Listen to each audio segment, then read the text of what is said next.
For more than 15 years, Greece has fought a diplomatic battle to prevent its northern neighbour calling itself the Republic of Macedonia. Although 120 other countries do recognise that name, Greece believes it implies a territorial claim over its own province of Macedonia. Greece is now threatening to contest Macedonia's NATO and EU membership. Barnaby Phillips reports. This is a week of tragedy for a young nation trying to forge an identity. 11 soldiers killed in a helicopter crash. The families mourn. The great and good pay their respects. They died for a country that calls itself the Republic of Macedonia. This man was foreign minister when this country emerged from the ruins of Yugoslavia. He says to give up the name Macedonia brings a risk of instability.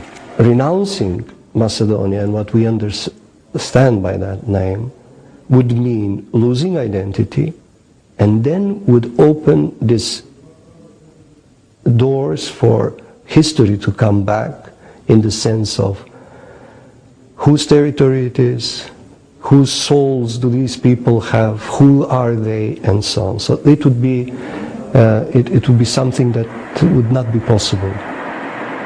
This is the airport. Nothing special, but look at its name. The young republic trying to claim the legacy of the hero of ancient Macedonia. Historically dubious, say most outsiders. Outrageous, say the Greeks. And here's why. This is Pella in northern Greece, and it's the capital of ancient Macedonia. In these ruins, proof that Macedonia and Greece go back together for more than 2,000 years. This is not just an argument about the past, it's also about fear of the future. Many Greeks worry that if the neighbouring country takes ownership of the word Macedonia, then one day it may stake a claim to this part of northern Greece. Greeks draw pride from history. This man is governor of Thessaloniki, the capital of the Greek province of Macedonia. His city celebrates Alexander the Great's victories, builds a modern identity on ancient glory. This is not emotional. This is a matter of historical truth. We want those who disagreed to prove to us why they should be called Macedonia, and why this issue appeared only 50 or 60 years ago, whereas Macedonia and Thessaloniki have been one ever since ancient times. All countries mythologize the past, but ignore it when it's inconvenient. Today, Thessaloniki is a very Greek city. Easy to forget how its Muslim and Jewish heritage was swept away in the 20th century. In the Balkans, people struggle to agree about the past. That makes it difficult to build a better future. Barnaby Phillips, Al Jazeera, Thessaloniki.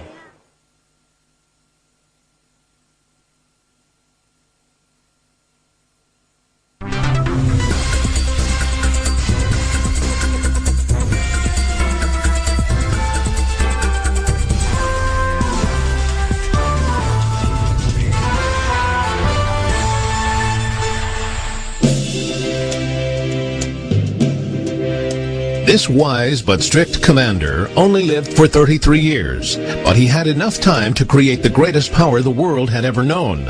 In 11 years of war, he never lost. Alexander the Great from Macedonia became the most famous conqueror of all time.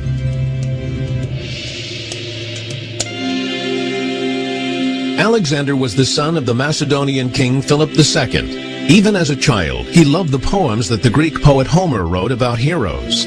Alexander also idolized Achilles, the hero of the Trojan War, and Hercules, the great athlete of Greek myth. At that time, Macedonia, which was located at the northern edge of Greece, tried in every possible way to embrace the Greek culture. The outstanding Greek philosopher Aristotle educated Alexander from the time he was 13. He taught the young man not only ethics and logic, but also endurance, character, and self-control. Alexander said that his father gave him life, and Aristotle taught him to live with dignity. After the mysterious murder of his father, the ruling Philip II, 20-year-old Alexander took the throne. After severely putting down the sudden resistance of Greeks, he destroyed the city of Thebes. Then he began to prepare for his campaign to conquer the East. Alexander worked to outdo his father in everything, and dreamed not only of conquering the powerful Persian Empire, but also of bringing the population of the entire known world under his authority. He said, "In the universe, there is an innumerable set of worlds, but I haven't conquered even one." In the spring of 334 BC, Alexander led an army of 40,000 across the Hellespont, now the Dardanelles Strait, and began to war against Persia. In the battles at the river Granicus and the city of Issus, the army of Persian King Darius III was defeated. The Persians lost their entire fleet of ships and surrendered the Mediterranean Sea to the Macedonians. Alexander proved to be the father of his soldiers. He cared for the wounded and ordered that the relatives of his slain soldiers be free from all taxes. The historian Plutarch wrote about how when Alexander began to attack the Phoenician city of Tyre, many of the people in the city dreamt that the statue of Apollo wanted to go over to the enemy side. Therefore, the inhabitants of Tyre tied ropes around the statue and nailed it to its pedestal, fearing that Apollo was on the side of Alexander and would go with him. Even though the statue remained faithful to the people of Tyre, Alexander took the city after a 7-month siege. This victory opened the way for Alexander to enter the Nile Valley. In thanks for freeing Egypt from Persian rule, the Egyptians proclaimed 24-year-old Alexander the son of the Egyptian god Ammon and the pharaoh. After conquering the Persian Empire, Alexander the Great moved to Bactria and Sogdiana, now the territory of Afghanistan and Central Asia. Legend has it that in order to become the full master of Asia, Alexander was given a puzzle by King Gordius to untie an extremely confusing knot. Alexander, without hesitation, took a sword in his hands and quickly split the knot. Since then, the expression "to cut the Gordian knot" has meant to solve a difficult problem quickly and courageously. To strengthen his authority in the lands he had conquered, Alexander founded more than 20 fortified cities. The history of the cities Herat and Kandahar in Afghanistan and Alexandria in Egypt began during the time of Alexander. In 11 years, Alexander with his army created a huge empire, stretching from India to Istra, today's Danube, from the Balkans to Lower Egypt. Alexander only turned back because his army was extremely tired. It took his army as long as 2 years to return from India to Babylon, the capital of his new and huge state. Alexander the Great reorganized what had been the Persian Empire. He called up the Persians to military service, involved the Persian nobles in ruling the state, and married Persian King Darius's daughter, Statira. Once Alexander made a great holiday, the so-called Wedding of the East and West. Under his order, several thousand Macedonian soldiers married Persian women in the same ceremony. Then Alexander the Great demanded that, in his honor, temples should be built in Greece, statues should be created, and the same honors should be granted to him as had been granted to his glorified ancestor Hercules. The great Greek orator Demosthenes criticized this. This youth thirsts for altars, so let them be erected. What trivia! However, when Alexander wanted to have the Persian royal court ceremony in Greece, the Greeks refused to bow before him. Alexander ruthlessly punished those who were dissatisfied. Once, his foster brother named Cletus, who had rescued him at the Battle of Granicus, declared that all Macedonians had assisted Alexander in achieving his accomplishments. Upon hearing this, Alexander snatched a spear from a guard and killed his friend. Alexander the Great, wanting to surpass Hercules, dreamed of conquering Arabia and northern Africa and sailing out to the Mediterranean Sea through the Pillars of Hercules. But he would not live to carry out his grand plans. On June 10, 323 BC, the great commander died suddenly of malaria.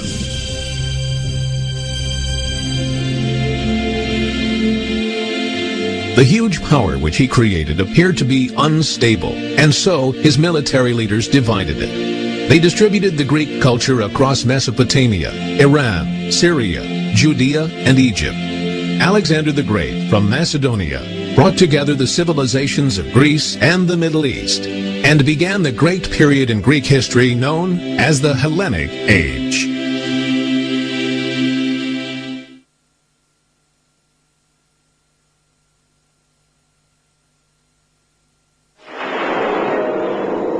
In 336 BC, destiny changed Alexander's life when Philip of Macedon was assassinated. For Macedon and the young Alexander, this would mean one thing.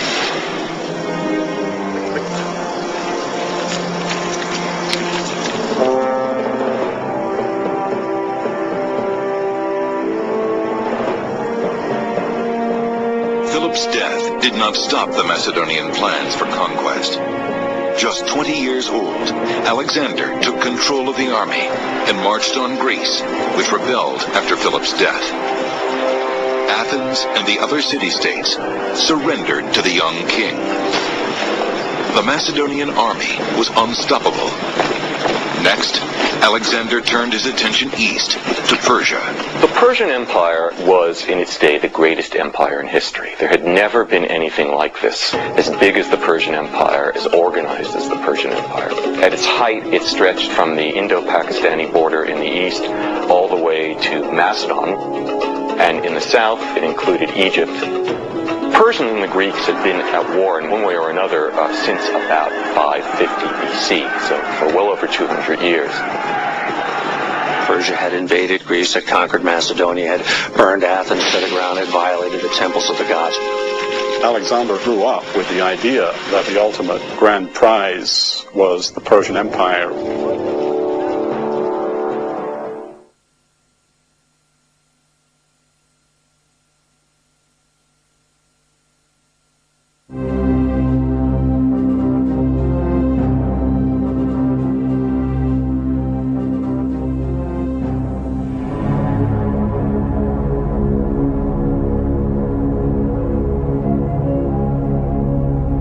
The mists of dawn lifted on an autumn day in 338 BC. The pride of ancient Greece was challenged by an upstart from the north. King Philip of Macedon had come to fulfill a bold dream, uniting the Greek city-states by force. Now, two of these states stood together against him, Thebes and Athens. In the summer of 339 BC, Philip led his men south, toward the Greek heartland. Their very march was revolutionary. Philip banned the trains of wagons that slowed an army. Each infantryman carried his own weapons and mess kit. Before Philip, Macedonian warfare had been the preserve of nobles riding small ponies in wild charges. Philip would drill his cavalry as rigorously as his infantry and train them to ride in a wedge-like formation as formidable as the phalanx. Striking the enemy line at its weakest point, his horsemen would drive it apart. It was another revolution in warfare.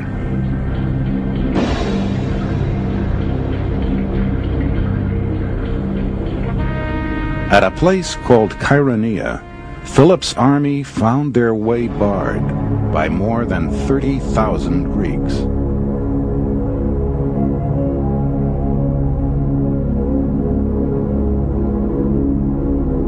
They wore heavy bronze armor and advanced with their short spears held at the shoulder. When they locked in combat, they would thrust at Philip's men from behind their wall of shields. The Macedonians under Caenis had a singular advantage. A sarissa, a pike up to 20 feet long, held underarm and tipped with a foot-long blade. Row upon row, bristling with pikes, this was the Macedonian phalanx.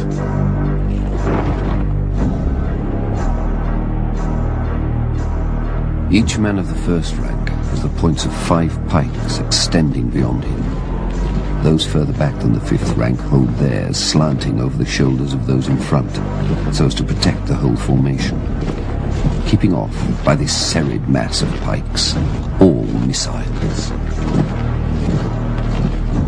The first and last ranks wore heavy breastplates. The troops within the phalanx, needing only a light shield, were relieved of the burden of armor, and Philip was relieved of its cost. Thus could he field such a large army. So long as its lines remained unbroken, this forest of pikes could not be penetrated.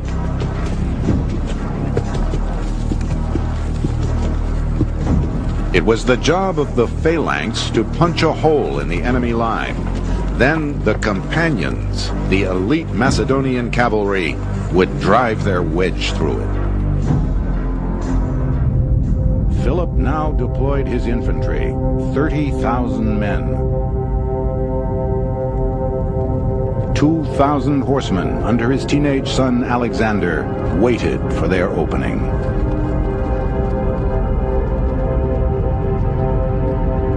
Horses and men, gleaming not with gold, not with multicolored clothes, but with iron and bronze.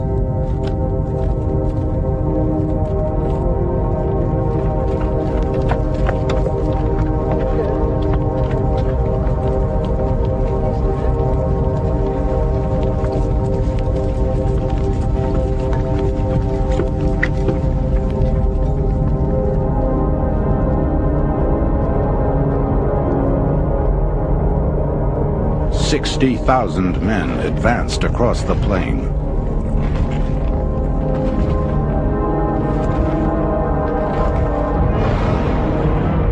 At the height of the battle, Philip signaled his right flank to steadily fall back.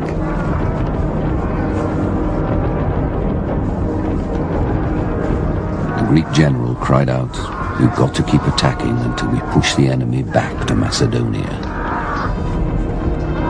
Philip remarked, "The Greeks don't know how to win."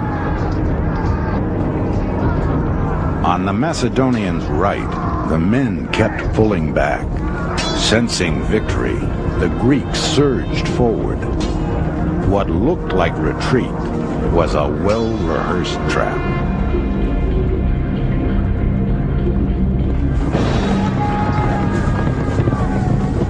As the Greeks charged, their lines split. The Macedonian cavalry, led by Prince Alexander, struck at the gap.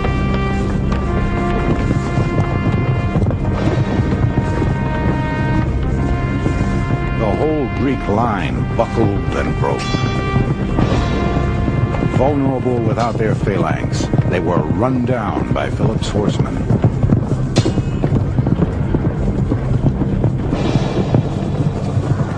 The Greek army was destroyed. A lion would mark the graves of the Theban sacred band, an elite unit wiped out by Macedonians in a few hours. Not long after the Battle of Chaeronea, King Philip was murdered. At age 20, his son Alexander took up his father's sword and his dream, the conquest of their ancient enemy, Persia. With the new king came new prospects for Keynes. Marrying the daughter of a general, he won command of his own regiment. Now he would help prepare the campaign against Persia.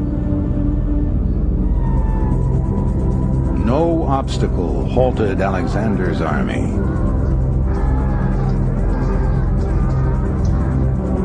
City after city fell.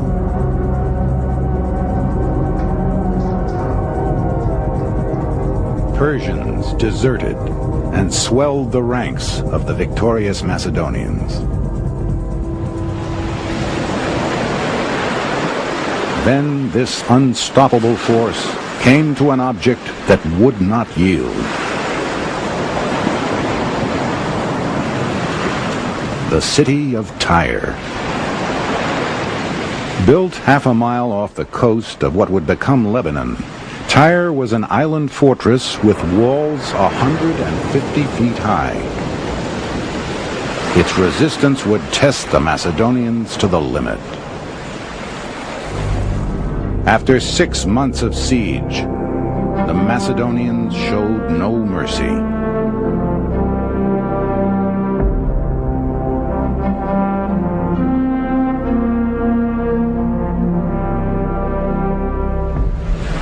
More than 8,000 Tyrians were executed.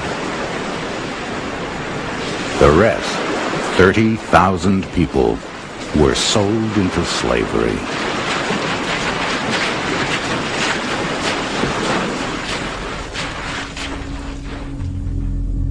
Persia fell. Still, the Macedonians pushed ever eastward. Finally, in India, drenched by monsoons, 8 years and 3,000 miles from Macedonia, they could go no farther. They had had enough. Sir, if there is one thing above all others a successful man should know, it is when to stop. Keynes was cheered by his men. The tide had turned against endless conquest. Grudgingly, Alexander relented. The Macedonians turned for home. In time, a new army from a younger empire would sweep over Macedonia, the Romans. But even they stood in awe of the Macedonians. A Roman general who fought them never forgot. He later often confessed to his friends at Rome that he had never seen anything more alarming and terrifying than the Macedonian phalanx.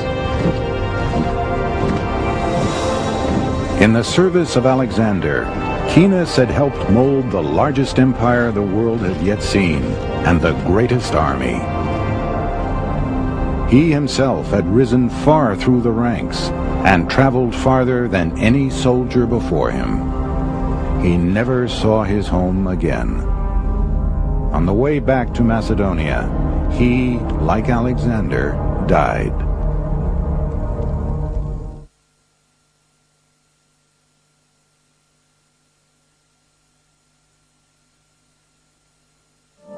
Macedonia, home of Alexander the Great, perhaps the greatest conqueror the world has ever known. Though scorned by ancient Greeks as barbarians and long neglected by scholars, the ancient Macedonians are now being recognized as a people of wealth and sophistication. Their royal tombs have yielded staggering works of art, gold and silver, and enduring riddles about the genius behind Alexander's greatness. In 333 BC, at the shrine of Dion in what is now northern Greece, Alexander the Great, king of Macedon, prepared himself for war.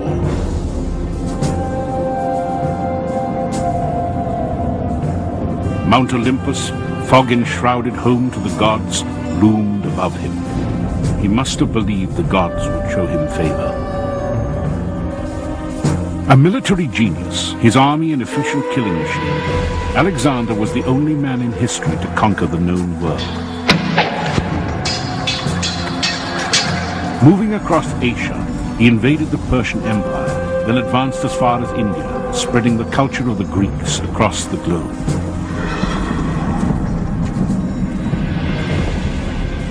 But to the people of Athens, the setting for Greece's golden age, the Macedonians who produced Alexander were not Greek at all. Because the Macedonians were a warlike people, subject to autocratic kings, the Athenian orator Demosthenes saw them as completely barbarian, unfit even to be slaves. Historian Eugene Borza has specialized in the culture of ancient Macedon. What we know about the Macedonians are primarily from Greek sources, or traditions derived from the Greek sources, and therefore we have a skewed view of them depending upon the views of people who were largely their enemies in antiquity.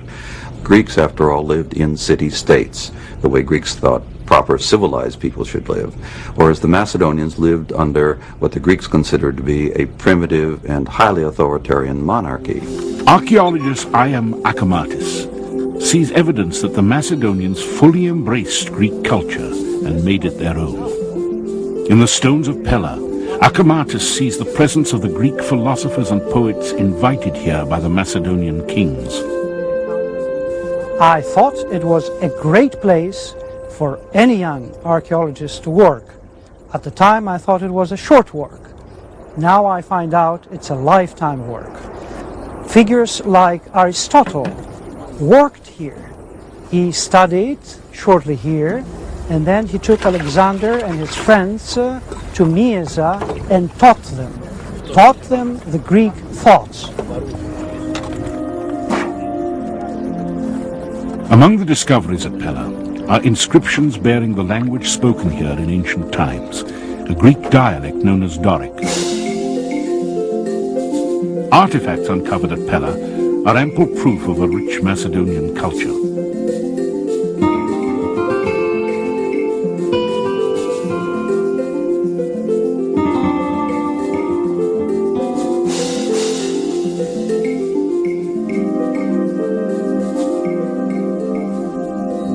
Excavations by our colleagues in Greece have brought to light sufficient examples of an exquisite taste in art that suggests that these Macedonians were not a race of barbarians as Demosthenes and other Greeks had charged. Eugene Borza believes historians of Alexander and his world conquest have obscured the culture of the Macedonians. For Borza, the truly heroic figure of Macedonian history, by far a better example of its greatness, was the father of Alexander, Philip II.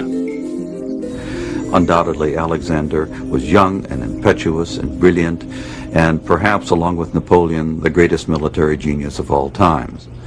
But he was not a thinker and a planner as Philip was. Philip had enormous diplomatic as well as military skills and was a leader of men in a way that perhaps Alexander was not. The most significant Macedonian artifacts yet found are in the village of Vergina, some 30 miles north of Mount Olympus in northern Greece. Archaeologists now believe this to be the ancient city of Aegae. Here in 1977, a team led by acclaimed Greek archaeologist Manolis Andronikos found a tomb apparently undisturbed since the 4th century BC. It was the first intact Macedonian burial ever found. Archaeologist Stella Druho, now director of the Vergina site, assisted Andronikos during his momentous excavation. Στο σημείο να ανοίξουμε τον τάφο ήταν για μας και σαν αρχαιολόγοι και σαν We got to the point of opening the tomb. It was an impressive experience for us as archaeologists and as human beings. We had to be calm and accept what we found. When we entered the tomb, we stopped thinking as scientists, but felt as humans the deep connection between ancient times and our own. Που μπαίνει σε έναν χώρο από τα παλιά χρόνια, συνδέει το χρόνο, τον παλιό χρόνο με τον νέο. As Manolis Andronikos and his team scrambled through a hole made above the marble doors, they saw a room brimming with treasure. A gilded quiver leaned up against the marble doors. Behind it lay 74 arrowheads and decomposed wooden shafts. Exquisitely made bronze and silver vessels.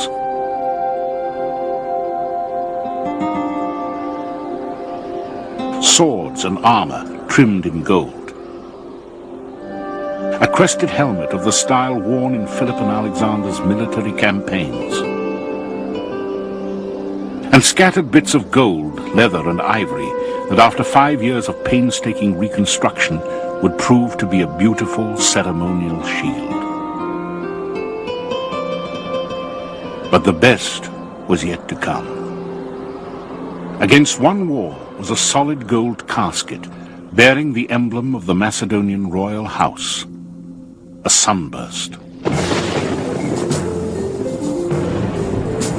Inside were the bones of royalty. Nearby, an exquisite gold foil wreath, the heaviest ever discovered. Some of its 313 golden oak leaves showed signs of scorching. Perhaps it was a crown for the monarch during his cremation. Several facts suggested the tomb belonged to Philip II, father of Alexander the Great. According to ancient sources, Philip walked with a pronounced limp caused by battle wounds. Armor found in the tomb had legs of unequal length. Exquisitely carved ivory heads found in the royal tomb bear an uncanny resemblance to coin images and busts of the young Alexander and his father Philip. And the ivory head resembling Philip, on closer examination, proved to have a scar on its right eyebrow. History tells us Philip was shot in the eye with an arrow, an almost fatal wound that would plague him the rest of his life. This wound in particular led forensic scientists to believe that the bones were indeed those of Philip. The warped skull shows a mark in the orbit of its eye consistent with an arrow wound. Forensic sculptors created a portrait based on X-ray and CAT scan examinations of the skull. Is this the devastated face of Philip II? Though evidence points strongly in that direction, some artifacts found in the tomb reveal inconsistencies. 2 salt cellars are of a style that appeared only decades after the death of Philip. This magnificent diadem, made of gold-plated silver, resembles those of Asian royalty that Philip's son Alexander had yet to conquer. The tomb featured barrel vaulting, a style unknown to the Greeks, but found in Asia at the time. Though historian Eugene Borza is an advocate of Philip's greatness, he is among those who doubt that the magnificent tomb at Vergina is really Philip's. Its decoration, including this magnificent painting, this frieze across the front of it, I think can be dated to a later period of time. That frieze shows themes which are clearly Asian, a royal lion hunt, a boundary marker for an Asian game park, that are themes to be associated with the age of Alexander and following, not with the age of Philip II. Though the identity of the buried king is unknown, the treasure found in the tomb is unmistakable proof that the Macedonians were not a barbaric tribe whose only accomplishment was making war. Whether done by indigenous Macedonian craftsmen or by Greeks and others working in Macedonia or imported from elsewhere, there's nothing else quite like it anywhere in the ancient world. By the 4th century BC, the glorious culture of ancient Greece was in decline. War between Athens and Sparta had ended with Athenian defeat. The Greek city-states were weak and divided. They undoubtedly paid scant attention when, in 359 BC, 23-year-old Philip II took the troubled throne of Macedonia. I don't think anyone would have given 2 drachmas for his chances to do anything of value. The Macedonian kingdom was being threatened on all sides from traditional Balkan neighbors, the Illyrians on the west, the Paeonians on the north, the Thracians in the north and the east.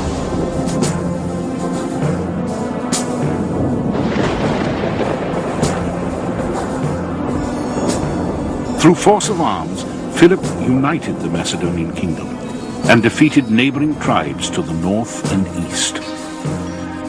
His infantry took up a revolutionary weapon, the sarissa. This spear, nearly twice as long as the Greek spears, kept the enemy almost hopelessly at bay.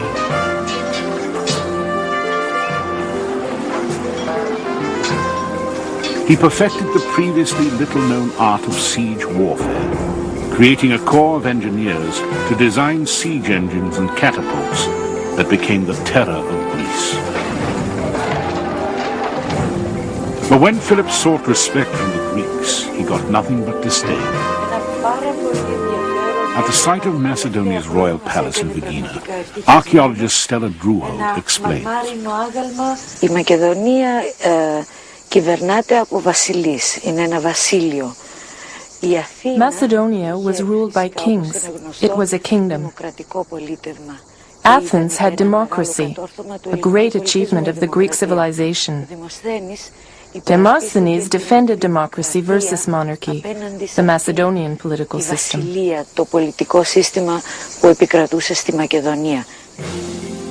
Philip, seeking the acceptance of the Greeks, sent a horse and chariot to the Olympic Games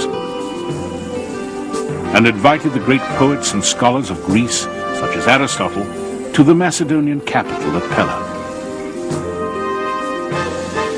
But the Greeks, influenced by the orator Demosthenes, continued to see Philip as a tyrant, a hard-drinking lecher, and a barbarian who had no right to claim the mantle of Greece. From his Olympian kingdom, stung by rejection, Philip would bring the disrespectful Greeks to bay. At first by force of arms, then by brilliant diplomacy, Philip accomplished what no one else had, uniting the Greek city-states into federation. He established a pan-Hellenic league, with himself as the leader and the Greeks as parties to that league. The purpose of it was to establish stability. In the theatre at Vigina, Stella Druho sets the stage for the tragedy that occurred in 336 BC. King Philip came from the palace, entered the theatre, and the generals and his friends followed him. He proceeded to the center of the orchestra, and from over there must have been hit by Pausanias, one of the king's comrades. According to our sources, the ancient scripts, the king was killed instantly. The killer left toward the wall of the city where he was killed. It's very interesting because the city walls are located very close to the theater, which is proof that we are at the correct place.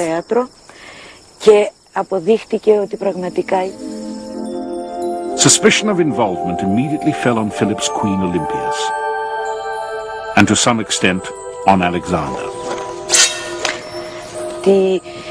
Olympias must have been the one to organize Philip's assassination, because she felt she had to secure the throne of Macedonia for her son, Alexander. The charges that either Alexander or Olympias had something to do with Philip's assassination are understandable given the nature of ancient propaganda. I think that we should accept the word of Aristotle, who after all was a contemporary and a reliable eyewitness to events in his own day, who suggested that Philip's assassination came as a result of ordinary court intrigue.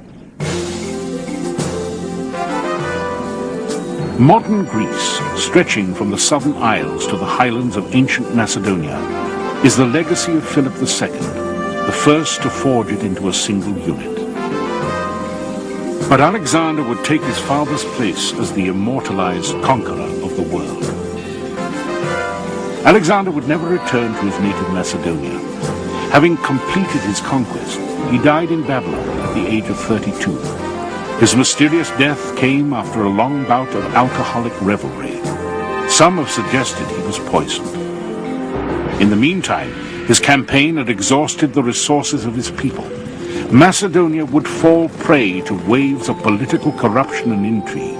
Its golden age was over. Ironically, Alexander, regarded by many Greeks as barbaric, would be the means by which Greek culture would spread throughout the world. He would establish cities bearing his name, many to become centers of learning where Greek civilization would be kept alive, overshadowing the culture of Macedonia. While the question of who is buried in Philip's tomb remains unanswered, the resting place of his son Alexander proves even more difficult. Ancient sources agree that he was buried in Alexandria, Egypt. As late as 212 AD, some 500 years later, the Roman Emperor Caracalla visited the tomb. Arab commentators reported seeing it in 944 AD, but they did not say where. 140 official sources recognized by the Egyptian Antiquities Organization have failed to locate Alexander's tomb. Twice in the last 5 years, a team announced finding the tomb outside of Alexandria. Both false alarms. Alexander's tomb remains, for now, one of the most elusive and prized archaeological treasures of all time.